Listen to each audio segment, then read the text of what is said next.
Muito boa noite, estamos iniciando mais um Mesa Redonda Futebol Debate e o trio de ferro de São Paulo lidera o Campeonato Brasileiro.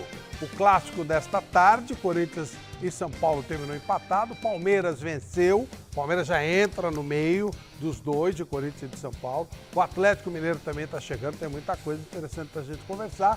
E uma entrevista exclusiva com o técnico da Seleção Brasileira, Tite. Um rápido intervalinho, informações importantes para você e a gente volta já já. De volta com o Mesa Redonda Futebol Debate. Foi uma tarde muito especial de futebol, muita expectativa e a gente vai ver aqui se o pessoal cumpriu ou não.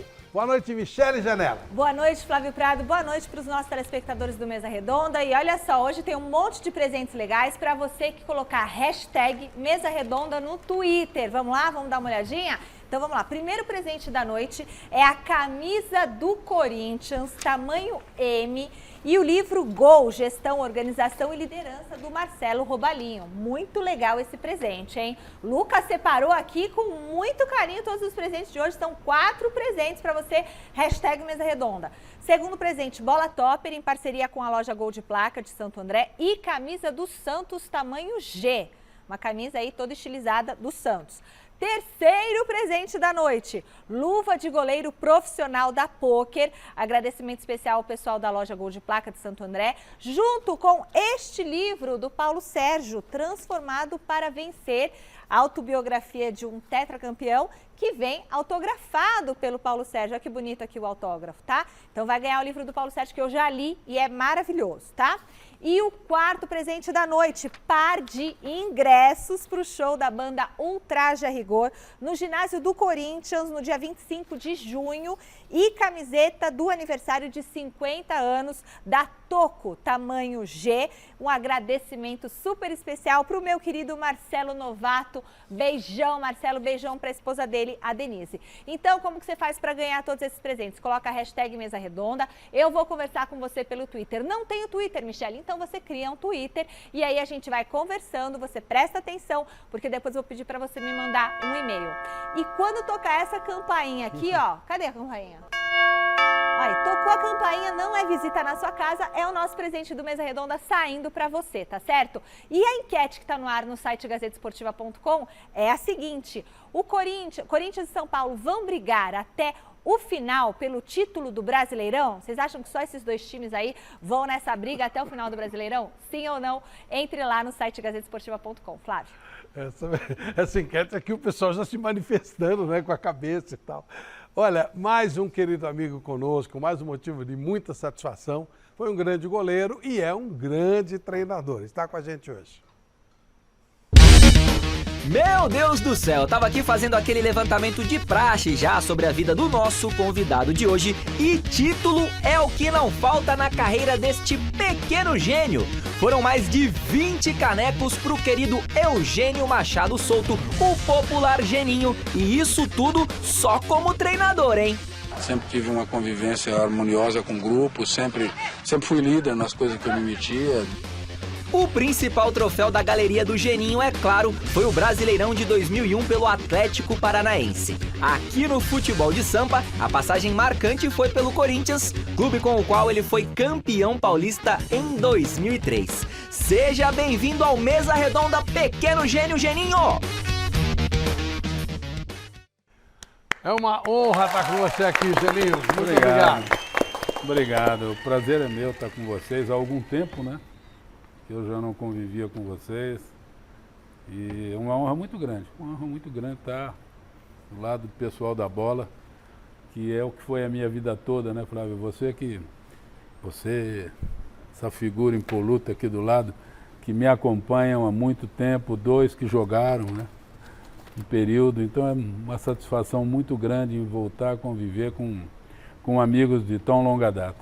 Ô, Geninho, eu não posso me furtar, porque o Geninho viria ao nosso programa há mais ou menos um mês. E aí, num sábado, ele foi convidado para dirigir o Vitória. E depois de 15 dias, ele foi demitido. Eu morri de vergonha pelo Vitória. Se eu fosse dirigente do Vitória, eu, sinceramente, eu encerrava a minha carreira. foi uma das maiores demonstrações de incapacidade que eu vi alguém ter um clube, uma entidade, não sei quem foi que fez e tal, mas é um incompetente, um cara desses, ou ele não poderia ter te chamado, ou ele não poderia te demitir com 15 dias. É o maior recibo de incapacidade que eu vi e realmente o Vitória está em péssimas mãos. Como é que se explica uma barbaridade dessas, Juninho? Não é muito fácil explicar. Eu tenho uma história muito grande dentro do Vitória. Era a quarta vez que eu voltava ao Vitória. Minha primeira vez foi como jogador, né, em 82. Depois tinha já voltado mais 2 vezes. E as 2 vezes para livrar o Vitória de situações bastante complicadas. A penúltima vez eu peguei o Vitória com 83% de chance de queda e conseguimos evitar. Depois veio a pandemia e eu já acabei sendo demitido do Vitória numa situação que não foi muito bem explicada.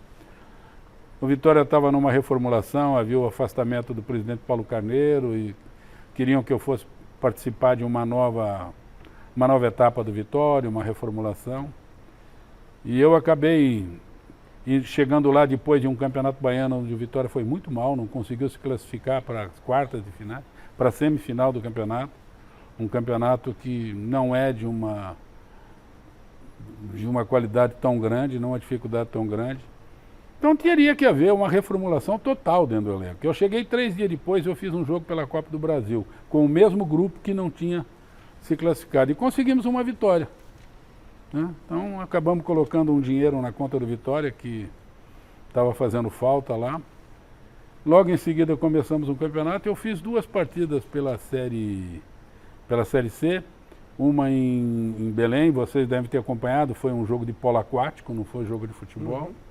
Depois perdemos um jogo do Floresta em casa, onde o cara fez um gol do meio do campo, uma pancada também, todo mundo viu, e eu perdi 10 gols. Né? E depois fui fazer um jogo contra o Fortaleza. Todo mundo sabe a capacidade do Fortaleza. Claro. E o meu time, eu não tinha estreado ninguém, não tinha contratado ninguém. Nós estávamos começando a montar o time. E, de repente perdemos e eu fui demitido, sem nenhuma explicação. Aquela história do 4 jogos, né, não ganhou nenhum, e eu acho que você tem que sair. E eu concordo com você, não me dá tempo de trabalhar num time que precisa de uma reformulação, porque eu saí de lá e o time fez 5 jogos, acho que hoje até ganhou bem, se eu não me engano ganhou do Confiança, de 3-0. Mas é um time que precisa contratar, está contratando agora, existe a necessidade de uma reformulação, né? Mas não me foi dado tempo a isso. Então, aquele negócio, concordo plenamente com você, se fosse para não me dar tempo, era melhor não ter me chamado. Claro. Não, é vergonhoso, é uma vergonha. Isso aí depois contra o futebol brasileiro. É vergonhoso, é vergonhoso. É nojento, é vergonhoso, sei lá que tem mais gente que quer usar, mas isso não diminui nada o seu tamanho como profissional, como treinador. A torcida, eu fiquei mais uns dias em Salvador, porque eu cheguei lá, tive um problema no joelho, acabei fazendo uma cirurgia que depois, para tentar ajudar a Vitória, eu não me cuidei, agora que estou me cuidando, então fiquei lá um período. A torcida tem um carinho muito grande por mim, muito grande. A torcida, praticamente, não vou dizer 100%, porque ninguém é unanimidade. Mas 90% do torcedor também não entendeu a minha saída, porque eles sabem que todas as vezes que eu fui lá, eu ajudei o Vitória. Sempre ajudei o Vitória. Então, não tem sentido. Então, infelizmente, dessa vez a opção não foi minha. Torço para que o Vitória vá bem. Eu não sou daquelas pessoas que saem e torcem contra, não. Torço para que o Vitória consiga o seu objetivo, que ele volte para a Série B, porque quem conhece o Vitória sabe o tamanho que é o Vitória, a estrutura que tem o Vitória. O Vitória não é time para ficar lá embaixo, não. Mas eu não sei se com essa cabeça que estão dirigindo o Vitória vai conseguir chegar. Boa noite, Celso Cardoso. Boa noite, Paulo César. Boa noite, Chico Lang. Boa noite, Miller. Boa noite, mestre Alberto Helena Júnior. Boa noite. Aliás, eu estava olhando aqui na minha telinha uma movimentação aí da chegada do pessoal. E eu falei, ué, o Datena está aí? E não era o Datena, é o meu querido Firmino. Que prazer, amigo, te ver. Um abraço muito grande você, Helena. Bom, Corinthians e São Paulo jogaram. Chico Lang, decepcionado com o que viu? Gostou? O que você pode falar? Olha, para dizer a verdade para você, eu estou as duas coisas. Estou decepcionado e estou bastante feliz. São 2 sentimentos contraditórios. Bipolares, exatamente. Bipolares, um está aqui, outro está ali. Mas é que eu vou dizer uma coisa, estou triste, porque eu esperava que o Corinthians fosse amassar o São Paulo. Era a grande chance que o Corinthians tinha de pular na frente e ganhar uma gordurinha. Que o São Paulo não ia ganhar de jeito nenhum lá dentro. A gente sabe disso. Ou era empate ou era vitória do Corinthians. Não dá para jogar na coluna 2. Não tem coluna 2. Então, quer dizer, foi uma falta acho que nós vamos discutir aqui, mas acho que o Vitor Pereira entrou com o time errado em campo. No segundo tempo ele corrigiu e o Rogério Ceni que errou. Então aí o Corinthians aproveitou e esse Corinthians do segundo tempo me agradou demais. Eu achei que foi um time bastante incisivo, buscando o gol, e acho que quando empatou, deu uma tranquilizada, que se insistisse, acho que conseguia a vitória, porque o São Paulo estava completamente batido. Já não tinha mais aquela pegada o meu campo já estava todo dominado pelo Corinthians. Então eu estou feliz, porque o Corinthians empatou e manteve aí o tabu e está com uma série invicta boa, né? Aí na era Vitor Pereira, mas estou triste, porque eu imaginei um Corinthians hoje para cima, um Corinthians objetivo, um Corinthians goleador, né? Que eu espero ver contra o Always Red, né? Que não me decepcione, né? E o São Paulo, Miller? Decepcionou? Foi dentro do que você esperava?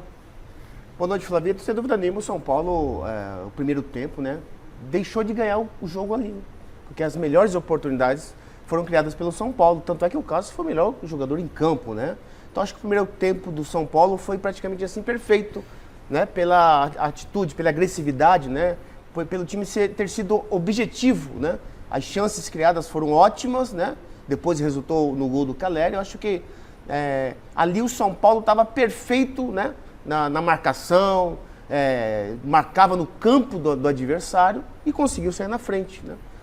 Depois aí, eu acho que nem, se você ressuscitar o Einstein, eu acho que nem ele vai conseguir explicar porque o Rogério Ceni mudou o time no segundo tempo e as mudanças no segundo tempo foram determinantes. Acho que o Corinthians, Chico, ele se aproveitou, acho que foi mais erro do Rogério em mudar para pior do que virtude do Corinthians em empatar o jogo, porque acho que se o São Paulo tivesse permanecido com a mesma escalação, Flavito, teria feito até um outro gol, porque, como eu disse, o Corinthians só criou uma chance de gol. Só uma chance. Então, acho que o São Paulo poderia ter vencido hoje, mas, na minha opinião, o Rogério foi muito mal nas mudanças, né? Como é que você vai colocar o Rafinha, que só joga com a bola no pé, e o Igor Vinícius estava numa dinâmica muito boa de marcação e também de apoio. Então, acho que quando um jogador está bem, o Reinaldo muito bem no jogo, os cruzamentos sempre perigosos, quer dizer, como é que você vai mudar dois laterais assim que estão bem e colocar um lateral que não foi tão bem como o Rafinha e deslocar o Léo Pelé, que não é nem lateral ali, quer dizer, então acho que essas duas mudanças foram determinantes para o Corinthians conseguir o empate. Nós vamos descer a detalhes desse jogo, é evidente, né? Mas a pergunta que a Michele fez, Paulo Sérgio, os dois, pelo que você viu hoje, eles conseguem brigar?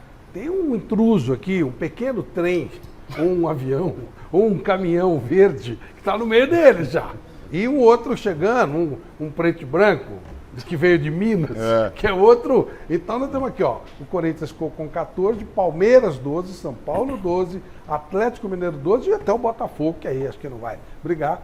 Mas aí já chegaram dois aí. Eles vão aguentar essa parada depois que você viu hoje? Boa noite. Bom, boa noite a todos, né? Eu, particularmente, eu acho muito difícil para a equipe do Corinthians manter essa posição. Até porque eu tenho algo que eu tenho falado inúmeras vezes, que o Corinthians tem problema com clássicos. Sofre diante de clássicos, por mais que o Vitor Pereira possa falar que ele sabe muito bem o que é clássico, mas o clássico no Brasil é completamente diferente, ou em São Paulo é completamente diferente. Eu joguei na Itália, o Miller jogou na Itália, tem os clássicos regionais, e só quando você chega, quando você joga, que você tem entendimento. Eu, particularmente, quando eu cheguei na Roma, jogamos o clássico contra a Lazio, Roma-Lazio, perdemos 3. Aí a casa caiu para todo mundo. Até entender essa filosofia e tal. Então eu creio que já está na hora de o Corinthians começar a se preocupar essa questão de jogar com os grandes, ainda mais na capital. É lógico que como o Chico falou, o resultado veio, o momento é bom, está em primeiro colocado, isso é bom. Ao contrário do Chico, eu gostei muito da escalação. Joga num 3-5-2. Lógico que você precisa muito dos laterais, ou seja, não são mais laterais, são alas. Então você precisa contar muito com esses lados, Fábio Santos do lado, Mutuan muito sacrificado, o menino correu muito no jogo, se sacrificou muito nesse jogo. O próprio William não esteve tão bem como nós já vimos em outros jogos. E por parte do São Paulo, nós vemos que o São Paulo vem numa crescente. Jogando com o Reinaldo ali pelo lado esquerdo, o Alisson se movimentando muito bem, o Alisson fez uma bela partida. O Rogério, eu não entendi por que tirou o Nestor, que o Nestor, para mim, é um dos principais jogadores dessa equipe do São Paulo. Ele bateu a cabeça Perna no chão esquerda. aquela hora lá, por isso que ele saiu. Não precisava sair. Tava meio lelé da cuca. Ah, é? Deu, sabe, quando dá aquela zonzeira. Que aconteceu Não, o com Nestor ele, é por um isso que dos ele saiu. principais jogadores aí. Então, como o próprio Miller falou, no segundo tempo fez modificações que acabaram atrapalhando o desempenho da sua equipe. Agora, eu acho muito difícil para a equipe do Corinthians manter esse posicionamento. Até porque, como você mesmo falou, né, Flávio? Os Palmeiras, Atlético, já estão tudo aí já. Viu? Tá pesado. Ô Celso, as duas campanhas, depois nós vamos mostrar até, tanto o São Paulo como o Corinthians têm, teoricamente, tabelas favoráveis. Jogos vencíveis, né? E aí, segura ou não segura? Segura, não vejo porque eu não vejo dessa maneira negativa com a qual vê o Paulo Sérgio. O Corinthians fez um primeiro tempo ruim. Não, negativo ou não? Como não? Não foi negativo. Só falei que o Corinthians não vai segurar. Você acha que vai conseguir ficar muito tempo em primeiro colocado? Para começar, tá o bom, adversário... Então. O adversário tá bom, então. Daqui a pouco a gente conversa. O Corinthians, o campeonato tem 7 rodadas. O Corinthians está liderando em 5. Tá bom. Não é obra do acaso. Não é obra do acaso. O adversário do Corinthians no próximo final de semana é o América Mineiro, em casa, onde o aproveitamento tem sido muito bom. E o América jogando bem. Corinthians. Jogando bem. Sim, mas sabe. Então, eu não vejo dessa maneira. Vejo um Corinthians que jogou mal. O América tem só 2 pontos menos que o Corinthians. O Corinthians fez bons primeiros 15 minutos. Essa 10. foi a realidade. 10, 15. Aí o Rogério ajustou a marcação, começou a dominar o meio-campo, começou a atacar e o Corinthians não conseguiu responder. Foi quando o Vitor Pereira, de repente, viu que o Reinaldo estava descendo muito. O que ele fez? De maneira muito inteligente. Deslocou o Renato Augusto para o lado, para jogar nas costas do Reinaldo, que é justamente quando sai o gol do Corinthians. Só que o Renato Augusto estava um pouquinho ali, impedido, um pouquinho à frente, o gol foi anulado. A partir daí, o São Paulo, no jogo aéreo, levou muito perigo ao Corinthians. O Cássio foi o nome do jogo, até que fez o gol. No segundo tempo, me chamou a atenção o Rogério mudar 3 de uma vez. 3 de uma vez de um time que estava muito bem. São Paulo poderia ter feito 2, 3-0. Um detalhe que talvez pouca gente tenha prestado atenção. O Corinthians entra e o São Paulo demora para entrar. Sim. Vocês não acreditam que ele possa, porque ele quebra quebra também sim, os 3, sim. Os dois são 3 zagueiros, os 2 quebram os 2 Ele zagueiros. fez por causa da mudança do Vitor Pereira. Você também acha isso? Sim, não, ele até confirmou na coletiva, estava vendo na coletiva. Ele viu que o Vitor Pereira mudou, ele também mudou. Ele viu que não fazia sentido continuar com 3 zagueiros, preferiu trabalhar numa linha de 4. Só que a questão é que o Corinthians, só que o São Paulo, nem se havia proposta de contra-atacar, não conseguiu encaixar um. São Paulo finalizou 11 vezes no primeiro tempo, 1 vez no segundo.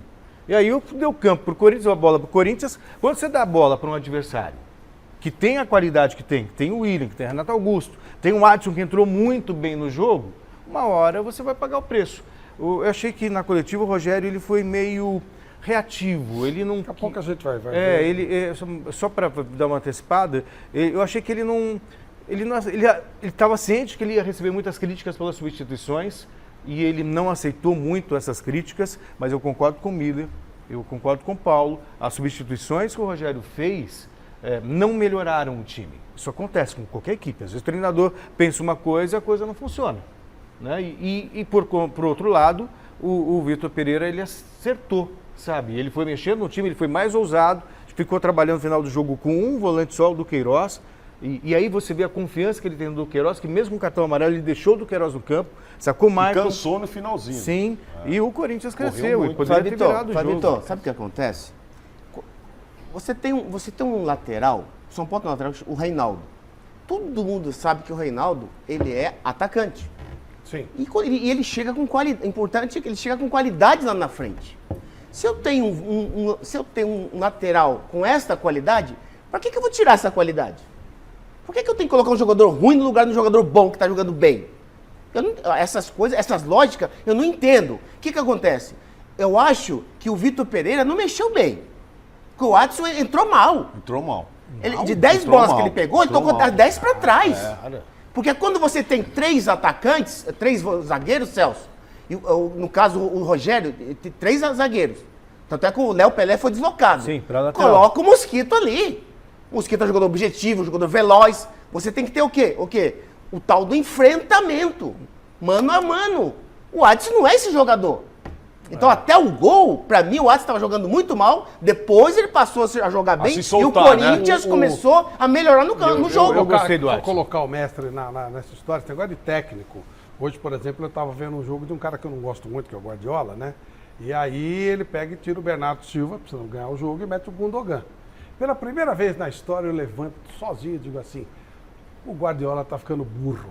5 minutos depois, ele tinha virado o jogo com alteração. Com 2 eu gols achei que era do de Gundogan. burro. Eu falei, como é que ele tira o Bernardo Silva e bota o Gundogan? Flavito. É um burro. Ô, Flavito, Cara, ô, Flavito. sabe como eu falo? 5 minutos depois. É um burro com sorte. Flavito, eu vou dar razão ao Chico, porque tem um Geninho aqui, que é um grande treinador. Você está jogando em casa. Você tem um tabu, né, a teu favor. A torcida a teu favor. Como é que você vai entrar com 3 zagueiros? Não é melhor entrar com 3 atacantes? E aí, mestre, qual é a sua análise sobre o jogo? Pelo amor de Deus. O Miller disse tudo, e o meu querido Chicão também.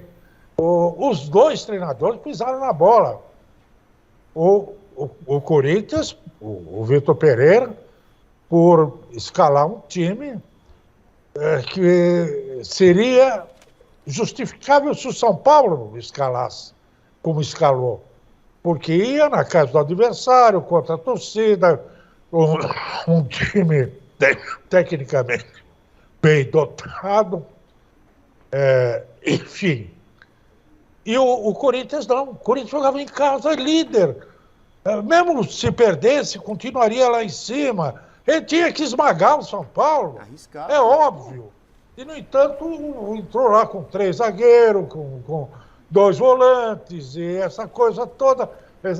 É o futebol do medo, você citou o City aí, que nós vimos hoje. Sabe, é um outro negócio, é um outro futebol. Aliás, é o futebol. O que nós praticamos aqui é o antifutebol. É tentar impedir que haja futebol, impedir que o adversário jogue. Tanto São Paulo quanto o Corinthians. No segundo tempo, o Vitor Pereira fez uma gambiarra ali, botou o Adson, tinha que botar Juliano, tinha que botar Roger Guedes. O time tem jogadores de alto nível técnico e fica com esse negocinho aí, sabe, primarinho. Enquanto que o São Paulo, o Rogério chutou o pau da barraca. Por tirar o Reinaldo e o Igor Vinícius para botar o Rafinha, que não passa do meio de campo desde que voltou para o futebol brasileiro, e o Léo caído na esquerda, que é a posição original dele, mas não tem a mesma vitalidade, a mesma técnica do Reinaldo, que estavam os 2 voando. E depois, em seguida, tirar o Nestor, que era o melhor jogador em campo. Era aquele cara que organizava o time do São Paulo. Pelo amor de Deus. Geninho, o que você achou, de um modo geral, da partida? Era para empate mesmo? Alguém teve chances maiores? Você, com a sua análise de treinador. Não, eu acho que o São Paulo deixou de matar o jogo no primeiro tempo. Eu não gosto de dar palpite em trabalho de colegas, né? Só uma opinião minha em relação a uma formação, que foi citado aqui. Todo mundo sabe que eu gosto de jogar no 3-5-2. Eu digo que o que estão usando agora, eu usei há 20 anos atrás, né? Fui campeão usando um 3-5-2, que o Felipe acabou copiando e sendo campeão mundial. Eu gosto de usar. Mas eu concordo com o que o Miller também falou. O 3-5-2 ele pode ser muito ofensivo, como ele pode ser muito defensivo. Depende da postura que você coloca. Pode ser 5-3-2 ou 3-5-2. Eu não gosto que se jogue com 3 zagueiros e 2 volantes. A partir do momento que você joga com 3 zagueiros, você não precisa de 2 volantes. Exatamente. Se você colocar o segundo volante, você já fica fechado. Porque quando você tem a bola, quem se transforma no teu segundo volante é um dos zagueiros. Sim, fecha, né, na diagonal. Claro. Fecha O a zagueiro, diagonal. dependendo do lado, o teu quarto zagueiro sai com a bola, 2 ficam. Dependendo, sai o central, fica só o livre. Se a jogada for pelo meio, abre os 2 e o cara sai armado. Então, eu acho que você usar 3 zagueiros e 2 volantes, você fica realmente defensivo. Mesmo que você tenha 2 laterais agudos como ponta, você vê, o Fortaleza usa 3 zagueiros e usa o Crispim de lateral, que é um meia. Então, se você joga assim, você tem que ter gás do lado. Né? Tem que ter gás do lado. Tá? Eu apenas acho isso. Mas acho que o primeiro tempo do São Paulo foi muito bom. O Corinthians estava meio desarrumado e se não fosse o Cássio, o bicho pegava. Depois, com as modificações de um e de outro, é claro que um foi mais feliz que o outro. Né? Um acabou usando um espaço que o outro deu e em cima disso eu acho que o Corinthians foi bem melhor o segundo tempo do que ele o havia sido no primeiro. Mas acho que o primeiro tempo do São Paulo foi muito superior do que o segundo tempo do Corinthians. E não vamos esquecer que o São Paulo teve uma cabeçada no final do jogo que ele podia ter matado o jogo. Machucou, inclusive o Cássio se machucou. O cara cabeceou em cima num cabeceio mais fácil do que o cabeceio do garoto do Corinthians. Michele, tem prêmio, né? Tocou a campainha. Opa, já tem presente aí, tocou a campainha, não é na sua casa, é aqui no Mesa Redonda, então vamos lá são 4 presentes nesta noite, então vamos para o primeiro presente da noite, camisa do Corinthians, tamanho M e o livro Gol, Gestão, Organização e Liderança, Eduardo Oliveira Macedo. Eduardo Oliveira Macedo, o presente é seu. Nossa produção vai entrar em contato com você. Você tem uma semana para pegar o seu presente aqui na TV Gazeta. Ainda temos outros 3 presentes. Bola Topper, em parceria com a loja Gol de Placa, com a camisa do Santos, tamanho G. Luva de goleiro profissional da Poker. Obrigada, pessoal da Gol de Placa. Junto com o livro do Paulo Sérgio, Transformado para Vencer. E par de ingressos para o show da banda Ultraje a Rigor no ginásio do Corinthians. Mais camiseta de aniversário dos 50 anos da Toco. Tamanho G, presentão do Marcelo Novato. Flávio. Bárbaro. Alguém já falou aqui, foi o Celso, sobre vestiários. Vamos ver um pouquinho do que rolou nos vestiários. Tem coisa pra gente debater também. Vamos dar uma olhadinha. Segundo tempo, na alteração, quando ele põe Adson, abre William, abre Adson. Na minha cabeça, a linha de 4 encaixava melhor nesse tipo de marcação, porque você já está com o teu lateral encaixado com os pontos adversários. Igor Vinícius, no primeiro tempo, qual que é o forte do Igor? Ir na linha de fundo. A maioria das jogadas dele, ele construiu por dentro. Para construir por dentro, eu acho que o Rafinha constrói melhor por dentro. Então, quando ele fez os 3 jogadores de frente, 2 abertos e mais o jogo mais centralizado, eu achei que a linha de 4 funcionaria melhor e a linha de 4 na frente balançando. Frente do placar, normalmente você sai frustrado.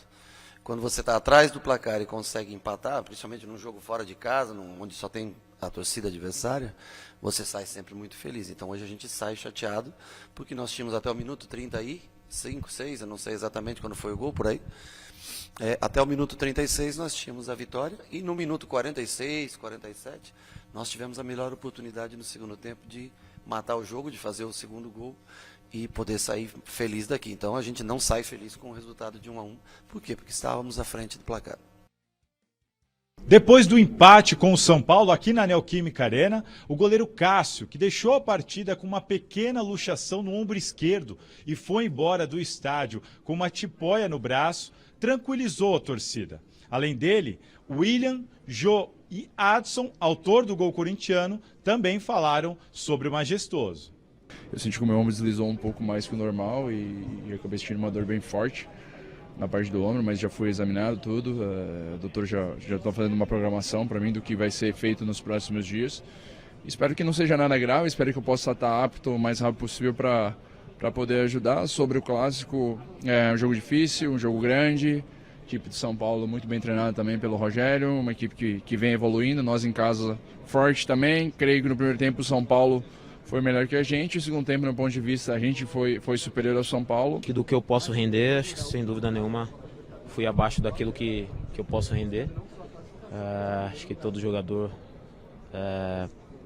tem jogos que a gente às vezes não vai estar no nosso dia tecnicamente, mas o importante foi a vontade do time, a vontade de correr atrás do placar e buscar a vitória o tempo todo. Faz parte do futebol essas coisas, né? O ano que vem vou fazer 20 anos de carreira, né? Então já passei por tantas coisas e é natural, você vai chegando uma certa idade e você vai tendo um pouquinho mais de dificuldade em algumas coisas, né?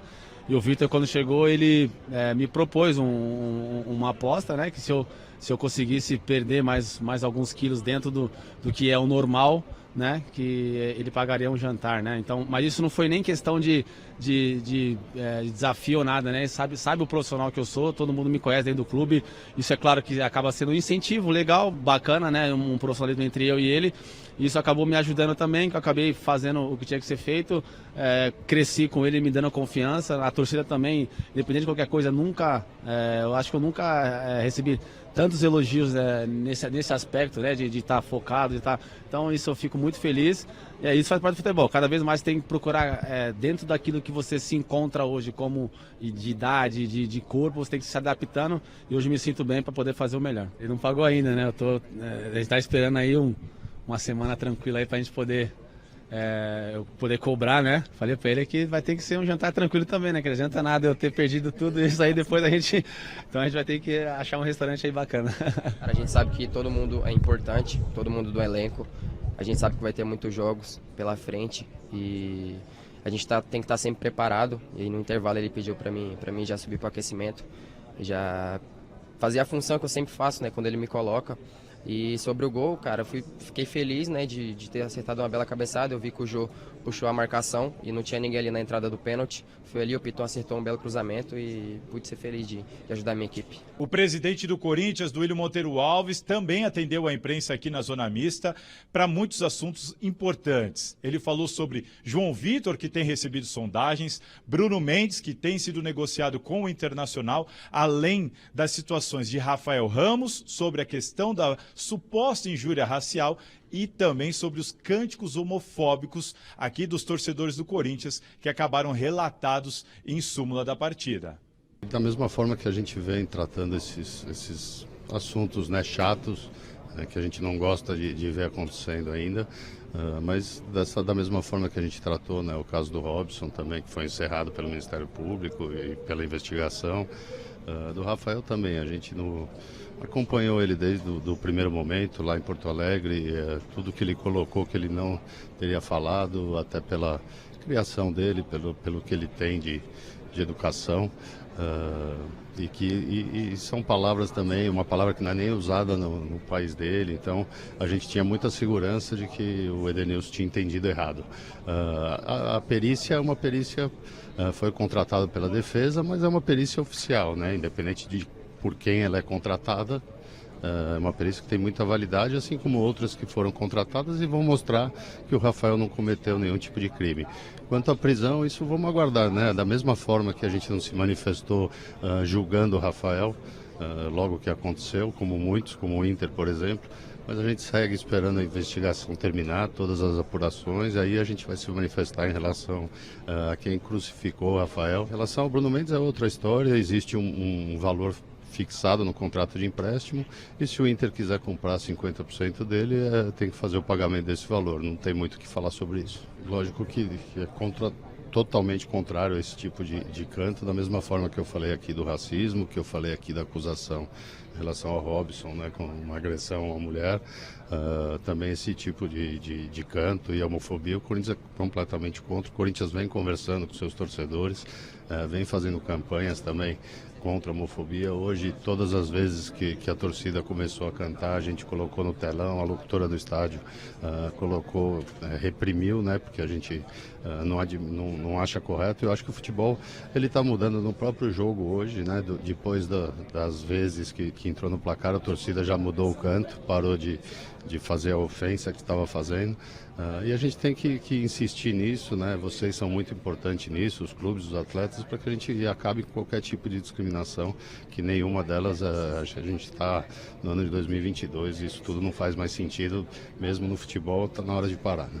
Essa questão do João Vitor ficou muito... A gente sabe das sondagens e dos interesses, mas proposta oficial chegou ao Corinthians ou pelo menos a um empresário que você tenha tido conhecimento? Não chegou. Eu tenho tido vários contatos de muitos clubes, pessoalmente, e também com a diretoria de futebol, com os empresários dele também. Existe uma série, vamos dizer assim, mas proposta no papel ainda a gente não recebeu. Então vamos aguardar, a ideia não é vender nenhum atleta agora, mas a gente precisa, na hora certa, falar disso, né? Que é o mês de julho. Agora é um momento que a gente tem 3 competições importantes, o Corinthians vem, na minha opinião, fazendo bons jogos. Então vamos esperar isso, cada coisa na sua hora. Eu também queria treinar o Liverpool, não é? Se me perguntar a mim, eu queria treinar o Liverpool. Ia já correr para a Inglaterra e treinava o Liverpool, com todo o respeito que tenho ao Corinthians. Mas o Liverpool é o Liverpool. Portanto, aqui não é o que nós queremos. Nesta casa, no meu conceito, em termos de jogo, não é o que nós queremos. É o que a equipa precisa. E o que a equipa precisa, às vezes, é do Roger sobre a esquerda, outras vezes precisa do Roger no meio, outras vezes precisa do Roger sobre a direita, e ele tem que ter capacidade de dar resposta a isso. Ou pelo menos tem que ter a intenção de dar resposta a isto. Tem que ter a intenção, tem que ter compromisso defensivo, porque senão a equipa desequilibra-se. E hoje o futebol não dá para desequilíbrios. Hoje, por isso é que o 10 de antigamente desapareceu. Porquê que desapareceu? Porque o 10 ficava à espera da bola, recebia e estava lá para meter o último passe. Portanto, futebol não dá para jogar com jogadores sem compromisso. Não estou a dizer que ele não tenha tentado, é o que eu digo, ele tenta, mas eu preciso de uma resposta mais forte, preciso de uma resposta a dizer, eu estou aqui para lutar, para jogar, para jogar 10 ou 20 ou 30 ou 90, mas estou aqui para ajudar e estou aqui para jogar na esquerda, na direita, no meio, seja onde for. O Vitor Pereira falou diretamente do Roger Guedes. Eu gostei, eu acho que tem que ser assim, não sei vocês. Também gostei, porque fica claro. É bom a gente deixar claro que essa polêmica começa quando o Roger Guedes, publicamente, nas entrevistas, questiona o Vitor Pereira. Porque eu já falei para ele onde eu gosto de jogar e quando ele me escala aqui eu vou bem, em outros lugares não vou bem. Aí depois reclamou que não ficar sabendo quando vai ser escalado, da gestão, que quer ser titular, aquela coisa toda. E hoje o Vitor foi questionado mais uma vez por não utilizar o Roger Guedes. E fica muito claro por que ele não usa. E eu, sinceramente, eu estou de acordo com ele. Você vê hoje, por exemplo, não adianta só você ter o talento. Já foi o tempo que você tinha talento e bastava. Mas o Roger Guedes não tem esse talento. Não, tudo bem, todo, mas não, ele acha que o Roger Guedes, quando muito, mas ele acha muito que tem. Muito bem ele sei. Talvez por isso ele não tenha ainda para o futebol europeu, e eu já disse isso aqui, se ele tiver humildade de aprender com o Vitor Pereira, vai ser um jogador muito mais completo. Então hoje está claro que atacante não tem só que ficar esperando a bola chegar no pé e tentar fazer alguma coisa, e quando não tem a bola, põe a mão na cintura e vê a banda passar. Hoje você vê um Mantuan se entregando do ponto de vista tático, você vê um Adson se entregando do ponto de vista tático, você vê um William se entregando do ponto de vista tático, que já vem desde a Inglaterra. O Roger Guedes não. E pelo que o Vitor falou, tem mais um trecho ainda, ele falou assim, não é só o que eu vejo no campo, no jogo, é o que eu vejo também no treinamento. Então, falta confiança. Porque eu vou colocar eu pensando com a cabeça do Vitor Pereira, vou colocar o Roger Guedes num jogo pegado como o do São Paulo. E aí ele vai perder uma bola, ele não vai ajudar na transição defensiva. Para que eu vou colocar o jogador? Para que eu vou correr esse risco? Então cabe ao Roger Guedes mudar esse estado de coisas no treinamento e também no jogo. Vários jogos aqui a gente viu do Roger Guedes. Você mesmo, no momento, até você usou o termo tiriça, que de repente ele para e não contribui, não participa, não tem dinamismo. A gente viu o que aconteceu com o Ganso quando foi para a Europa e tantos outros jogadores. Eu discordo eu sei que você discorda, é isso mesmo. Eu discordo totalmente do que o Celso está colocando. Eu acho que quem está sendo punido com essa brincadeira toda é o Corinthians. O Corinthians não pode ser punido. O Corinthians não está contando com um jogador que é decisivo em jogos decisivos. Você falou assim, não é nenhum craque. Concordo com você que não é nenhum craque. Mas ele, hoje, por exemplo, no lugar do Júnior Moraes, ia muito bem. O Júnior Moraes, tudo bem, deu passe, tabelou com o Lucas Piton cruzou. Ele deu passe para o gol. Teve uma participação. Mas e se o Roger estivesse em campo? Qual seria a participação dele? Que todo mundo sabe que ele gosta de estar de longe, que ele vai para cima do adversário, ele é bom no 1 contra 1. E está aí o Miller e o Paulo Sérgio, mas vale a pena era um bom ele disso. fazer o que ele quer, porque o Vitor Pereira disse o seguinte, ele queria jogar no lado do William. Eu acho que é até piada. É piada, é uma gozação ele pensar em jogar no lado dele. Ele diz assim, eu também queria ser técnico do Liverpool e não posso. Não, Flávio, eu até entendi a posição dele, mas na medida em que ele troca, né, ele tira o William, por que não colocou o Roger Guedes? Que faz a mesma coisa pela direita. E ele seria, olha, se ele entrasse, ele ia dar um trabalho danado para o tal do Léo Pelé. Porque o Léo Pelé, quando foi deslocado para a lateral esquerda, ficou mais perdido que segue tiroteio. Então, quer dizer, se ele joga ali o Roger Guedes, que é experiente, é malandro, é matreiro, ele podia ter conseguido muito mais coisa que o Mantuan conseguiu, entendeu? Agora, ele fica, sabe, é aquele tal negócio, eu só trabalho com quem concorda com a minha filosofia de trabalho. Não vejo assim, Chico. Eu não sou assim, eu não vou casar com o Roger Guedes, minhas filhas não vão casar com o Roger Guedes, então que se dane, eu quero que ele jogue. Você como treinador, Geninho, como é que administra uma situação dessa? Olha, eu coisa acho... colocada publicamente. Não, eu acho que o Vitor foi muito feliz. Ele jogou muito claro. Se ele não se enquadrar no que eu quero, ele não joga. Resumindo, é isso aí. Ele é o treinador, estoura nele. Ele que sabe onde está o problema do time dele. Concordo com o Chico, eu acho que o Roger é um belo de um jogador que é decisivo em algumas situações, mas o jogador tem que ter a consciência que ele tem que de vez em quando partir para algum sacrifício. O sacrifício porque acima dele está o clube, acima dele está o grupo, né? E se um jogador começa a ter privilégio dentro do grupo... Se ele perde o grupo. O Paulo está aí, o Miller está aí, acaba o grupo. Se você der privilégio para um jogador, tchau para você, tchau para o teu grupo. Todo mundo começa a se sentir no direito e ele não pode tomar atitude. Eu acho que essa declaração dele foi um recado direto para o Roger. Ou você se enquadra um pouco. É claro que ele não vai querer que o Roger corra que nem um desesperado que vem correr atrás do lateral até o final do campo, que vem como centroavante marcar o volante. Não é bem isso, mas colaborar um pouco. Esse é o recado que eu acho que ele está dando. E mostra disposição, né, Geninho? Que mostra que pelo menos está, ok, vou comprar ideia, vou tentar fazer. Não, porque eu acho que o Roger vai partir para o sacrifício, porque não é da característica dele voltar. Nunca foi. Sim. Né? Mas, se ele quiser jogar, ele vai ter que começar a fazer isso. É claro que é o que eu falei, ele não vai, se tiver pela esquerda ou pela direita, como o William faz, às vezes descer com o cara até lá perto do escanteio, vem ajudar a marcar, fazer a dobra com o lateral. Eu acho que ele não vai fazer isso. Mas que ele vai poder começar a pegar o cara no início, até o cara chegar no meio e alguém encaixar nele, ele pode. Se ele jogar pelo meio, ele pode vir até o meio ali, passar um pouquinho e ajudar um pouco. Ele não precisa ir lá... Eu até também não gosto disso. Que o cara vai marcar lá na entrada da minha área. Centroavante, a hora que pega a bola, o gol está lá do outro lado. Como é que você vai fazer gol? Mas você pode dar uma mãozinha ali no meio, ajudar a marcar a saída do volante, a saída da bola com o zagueiro. Você pode complicar a vida do lateral quando você estiver do lado, até que alguém encaixe. Ô Flavito, eu entendo o que o Geninho está dizendo, o que todo mundo está dizendo aqui. Eu compreendo. Só que eu vou falar um outro lado.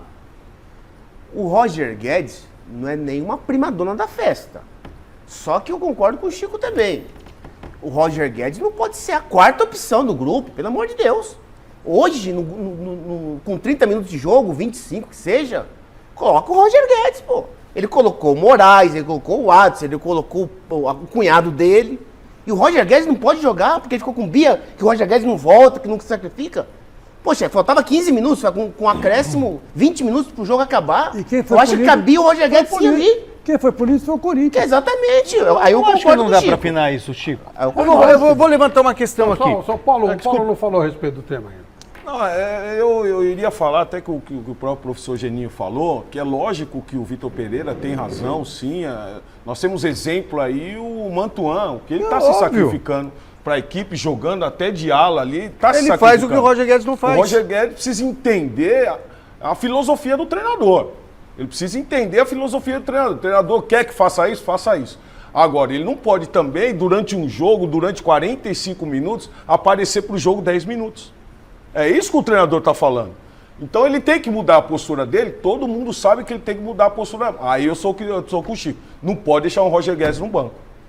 Num jogo desse, não pode deixar o Roger Guedes. Ainda mais um jogo contra o São Paulo. Quando você fala sobre clássico, ele já teve belas atuações ele em cresce clássicos. em jogo grande assim, ele cresce. Ele já teve belas atuações em Mas clássicos. o Corinthians melhorou sem ele entrar. Quem fez o gol foi o Adson. É óbvio. Eu, particularmente, não gostei do Adson até o gol. Não gostei do Adson até o gol. Eu acabei de falar. Não gostei do Adson até o gol. Por quê? Pega a bola, joga pra trás. Só toca pra trás. Pega a bola, joga... Não, tem que partir pra cima. Não, mas o Adson foi pra cima. O Adson foi pra cima várias vezes. Não foi, você viu outro jogo. Que isso, partir pra cima onde? Helena, quem tem razão nessa história? Flavinho, é o seguinte, a grande qualidade do treinador chegou no clube, pega os melhores jogadores, aqueles tecnicamente mais competentes, mais experientes, e arma um esquema para eles. Fulano não quer jogar, prefere jogar na esquerda. Você prefere jogar na esquerda? Então vai lá para a esquerda. Até que ele fique animado com tudo aquilo, aí fala assim, você agora vai jogar um pouco lá no meio, viu? Que eu vou precisar de você. Eu te dei a chance lá na esquerda, agora você vai na direita. O Roger Guedes, desde que chegou no Corinthians, ele fez grandes partidas, gols, se mexendo no ataque inteiro. O treinador tem que ter um mínimo de senso de psicologia, de trabalhar com a cabeça do jogador, trazer o jogador para si. Sim, não matar o jogador, pelo amor de Deus. E não querer implantar uma filosofia definitiva? Como é que faz? Única em cima e botar todo mundo para jogar como ele quer. Eu me lembro bem, desculpe, mas eu me lembro bem quando eu convenci o Tele Santana a convocar o Sócrates. Que o Sócrates era o seguinte, todo treinador dizia assim, sabe como é, ele gosta de tomar uma cerveja, ele não tem espírito de equipe e tal, coisa. Eu convenci. Aí o Tele disse o seguinte, eu vou chamar, mas eu vou fazer uma experiência com ele. Então tá. Chamei o Sócrates, falei para ele, o homem vai aprontar para você tem que se virar. Tá legal. O Sócrates corria na frente durante os treinamentos. Ele corria, era o primeiro da fila correndo. O Tele botou ele de meia, de volante, de ponta direita, e ele fez tudo. Acabou sendo capitão da seleção brasileira. Se for o Sócrates, se for o Romário, tudo bem. Agora, qualquer Roger Guedes, a única coisa que o Roger Guedes tem do Romário é o RO. Michele, vamos pro prêmio. Só falando uma coisa seguinte. Primeiro, quero avisar o seguinte, essa caneca linda do Mesa Redonda aqui, né, estilizada do Mesa Redonda, que a @Contreira Canecas fez pra gente, o Geninho vai levar uma de presente pra casa, viu, Geninho? Muito obrigado, agradeço. Você vai ganhar uma especial, ninguém aqui tem, só obrigado. você tem. Especial para o Geninho, que veio aqui com a gente hoje. E muita gente comentando aqui, o Marcos Salles fala que discorda completamente do VP e do Celso. Na Europa não há improvisação de posições. O Dom Vila Maria fala que o Portuga foi infeliz na declaração dele. Se ele sonha com o Liverpool, no Liverpool, vá treinar outro time. Aqui é Corinthians, aceitou vir para cá, tem que sonhar com o Corinthians, não tem outro lugar. E o Nicolau Júnior fala que esqueceram que o Roger Guedes fez isso no Palmeiras e até causou um ambiente infernal até ser mandado embora, estrelinha. Então tem muitos comentários aqui, muita gente mandando mensagem. # Mesa Redonda no Twitter para os presentes. O presente que está saindo agora é par de ingressos para o show da banda Ultraje a Rigor no ginásio do Corinthians, dia 25 de junho, e a camiseta de aniversário da Toco, de 50 anos, tamanho G. Obrigada, Marcelo Novato, por esse presentão aqui pra gente. Vai para o Pedro Curcio Júnior. Pedro Curcio Júnior vai curtir esse dia especial com a esposa dele, tá certo, Pedro? Então você tem uma semana para pegar seu presente aqui na TV Gazeta, a nossa produção entra em contato. Ainda temos bola topper em parceria com a loja Gol de Placa e camisa do Santos e luva de goleiro profissional da Poker com o livro do Paulo Sérgio, Transformado para Vencer, que está aqui na minha mão e está autografado por ele. Tá certo? O Geninho vai fechar esse tema e depois eu vou mostrar por que o São Paulo não ganhou do Corinthians. Nós temos até uma imagem aí explicando. Não, só um detalhe, inclusive em cima do que o Helena falou, que foi conversado aqui. Eu acho que ele citou o exemplo do Sócrates. Tá? Eu também acho que os melhores têm que jogar, mas os melhores têm que se adaptar àquilo que você precisa dentro da equipe. Ele mesmo disse que o Tele chamou e falou, você vai ter que correr, ele jogou de volante, jogou de meia, quer dizer, o Sócrates começou a correr. E o Sócrates era um jogador que decidia. Então, se você tem um jogador que decide, de repente você abre mão dos seus conceitos em prol daquele jogador. Eu trabalhei com um que não gostava de marcar, não gostava de pegar e era meu titular direto, o Petkovic. Ele decidia para mim. Caía no pé dele, caixa. Ele punha o cara na cara do gol. Bola parada, ele fazia o gol. Tudo bem. Você não precisa correr muito. É uma exceção, né? Alguém vai correr para você porque você... Alguém vai correr para você porque você decide.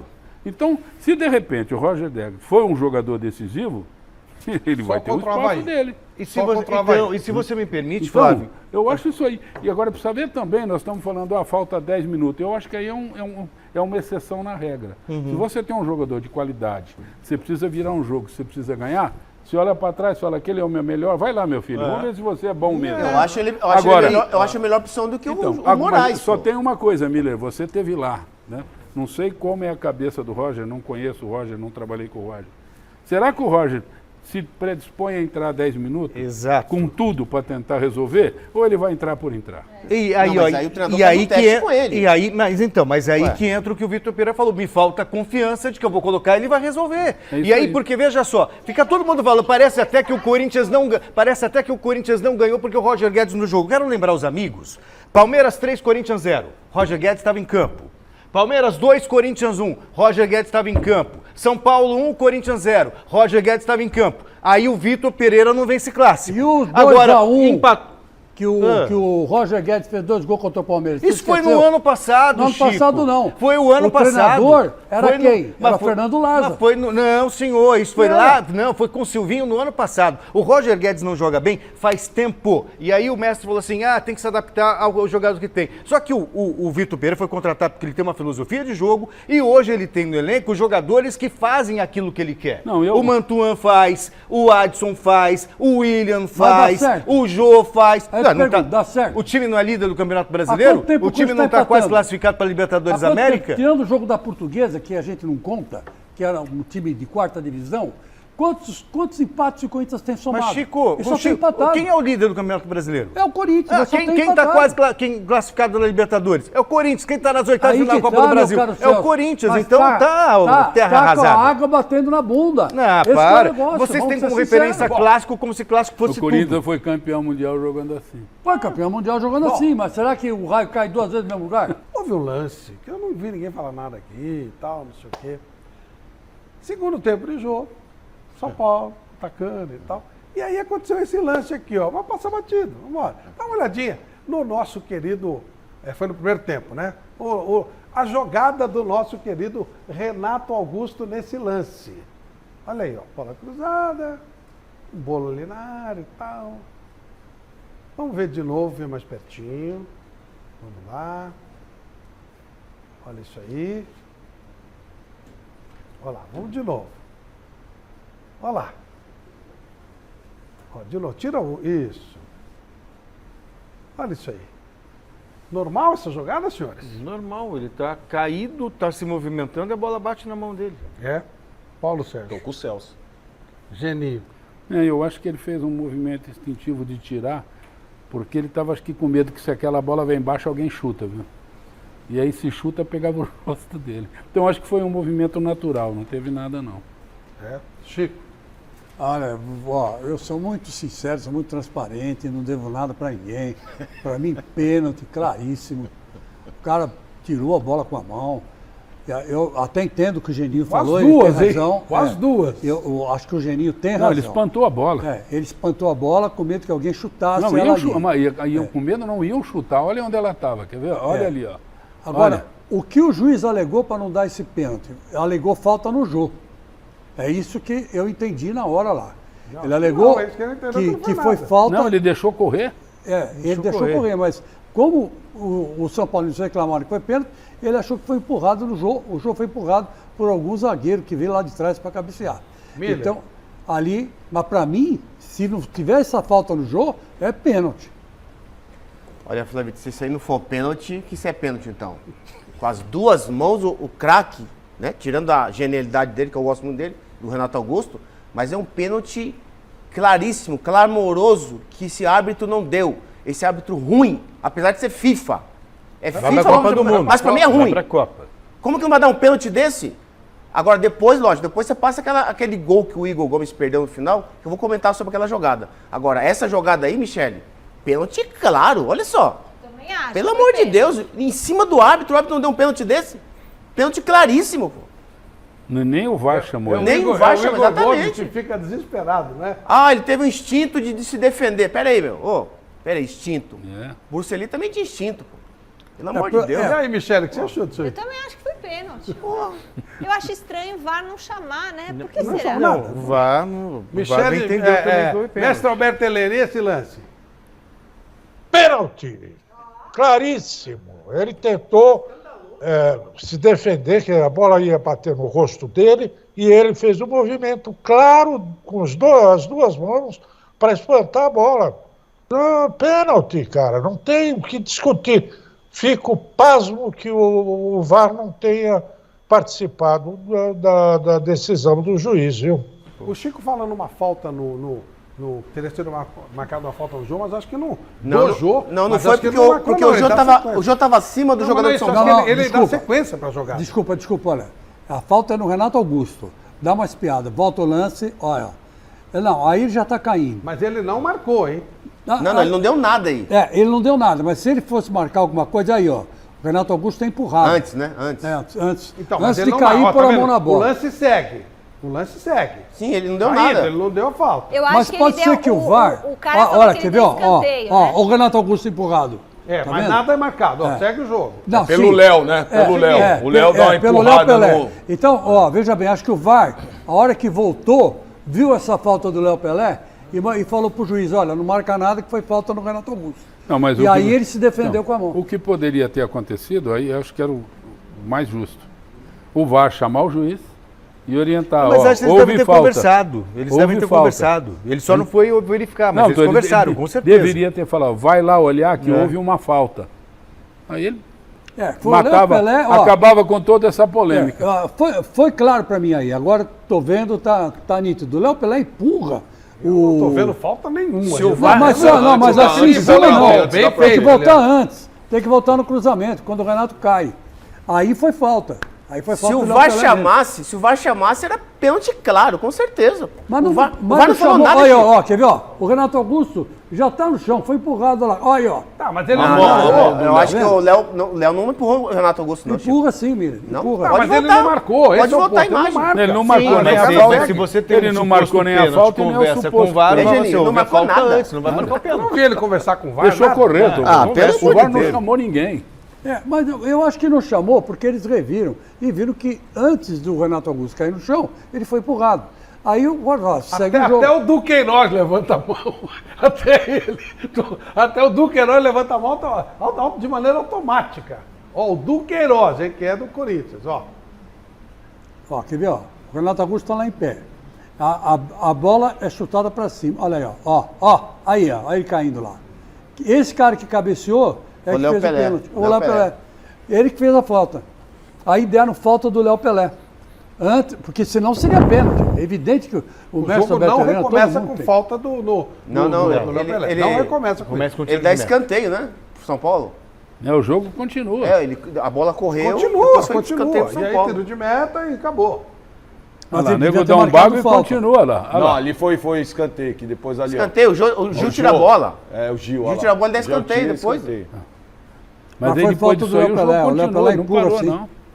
Você em casa, mande pra gente aqui, hashtag Mesa Redonda, a sua opinião a respeito desse Agora, lance. Flavito, o gol que o Corinthians perdeu, pelo amor de Deus. O Igor Gomes, filma aqui. O Igor Gomes. Mais fácil de fazer do que o gol do Adson. Igor Gomes, ele não paga pra não cabecear uma bola. Você pode ver, ele joga 90 minutos, não sai do time nunca, nenhum jogo. E o cabelo dele nem tá despenteado, Michele. Ele não mexe o cabelo dele. Ele não, como é que não treina, hein, não treina uma bola dessa? Ele inteiro na bola, de frente pro lance. O princípio é o quê, Paulo? Cabecear no contrapé do goleiro. Ele cabeceou em cima do Cássio. Isso pra mim não foi uma defesa do Cássio. Ele atrasou a bola pro Cássio. Cabeceasse no contrapé, que é o princípio. Acho que ele nem sabe o que é isso, que é princípio. Nem sabe o que é isso. Bom, gente, agora, eu discordo que o gol do Adson tenha sido um gol fácil de fazer. Não foi, não. O moleque tem 1,60m, 1,70m, ele veio na corrida, testou na marca do pênalti, no canto, aí sim, esse moleque só cabeceou jogou, no contrapé do goleiro, Madrid B. E saiu o gol. Então quer dizer que eu acho que foi um golaço do Adson. Bom, eu até colocaria esse gol nos gols aí aí que nós estamos voltando. O técnico Tite está na linha, nós vamos a partir de agora conversar com o técnico Tite. Todos nós faremos perguntas, menos o nosso querido Geninho, que a gente sempre preserva, mas é claro que o Tite gosta de você, te saúda e etc. Boa noite, meu caro Tite, obrigado por nos atender. A minha primeira pergunta, qual a sua análise sobre o grupo da seleção brasileira na primeira fase da Copa? Boa noite, Tite. Boa noite, Flávio, prazer falar contigo e tendo aí umas grandes recordações. Para quem não sabe, no tempo de atleta, a minha primeira entrevista como atleta, chegando em São Paulo, foi com o Flávio.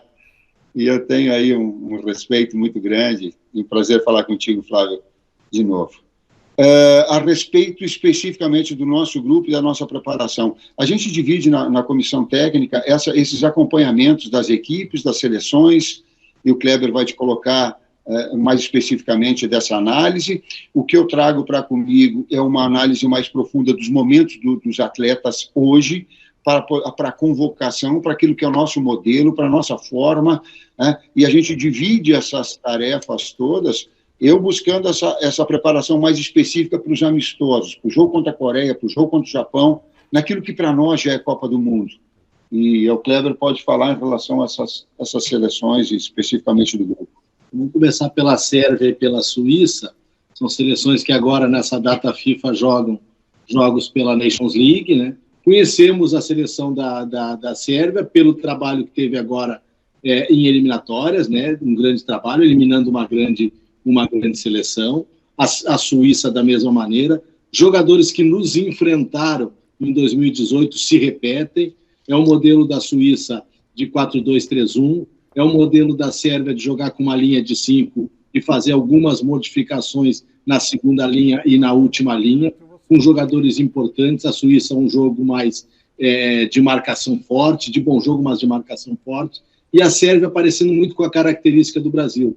Uma equipe que joga, que tem jogadores, o Tadic, que é um jogador do Ajax, como um 10, como um armador, e o Vlahovic, jogadores mais conhecidos, atacantes da Juventus, jogadores que têm essa característica e esse jeito de jogar que, comparado um pouco ao estilo do futebol brasileiro, né? Camarões agora, com uma troca de treinadora, recém fez 2 jogos, nesses jogos eliminatórios, vai continuar o trabalho.